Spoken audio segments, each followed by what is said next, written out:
শবে কদরের নামাজ কিভাবে পড়বেন, কত রাকাত পড়বেন, কোন সূরা দিয়ে পড়বেন, এটা কিন্তু আমরা অনেকেই জানি না।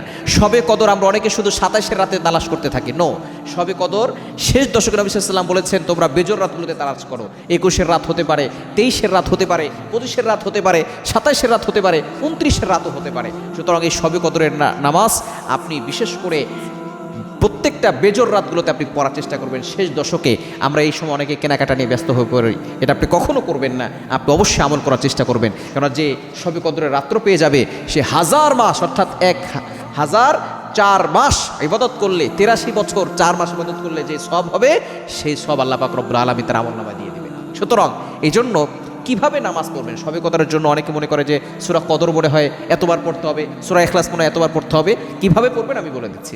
আপনি সুন্দর করে অজু করে আপনি বিশেষ করে এশারা নামাজ পড়বেন, তারাবি পড়বেন এবং এই শবে বরাতে যে নামাজ পড়বে হাদিসের ভিতরে এসেছে 2024 নম্বর হাদিস, মান কামা লাইলাতুল কদরি ঈমানাও ওয়া ইহতিসাবা গুফিরা লাহু মা তাকাদ্দামা মিন যামবি। বুখারী শরীফের হাদিস, যে ব্যক্তি লাইলাতুল কদরের রাতে নামাজ পড়বে, কিয়াম করবে, আল্লাহ পাক রব্বুল আলামিন তার পিছনের সব গুনাহ ক্ষমা করে দিবেন। কিভাবে নামাজ পড়বেন? আপনি নফল নামাজ 2 রাকাত করে পড়বেন। 2 রাকাত করে কত রাকাত পড়বেন নির্ধারিত কোনো সংখ্যা নাই।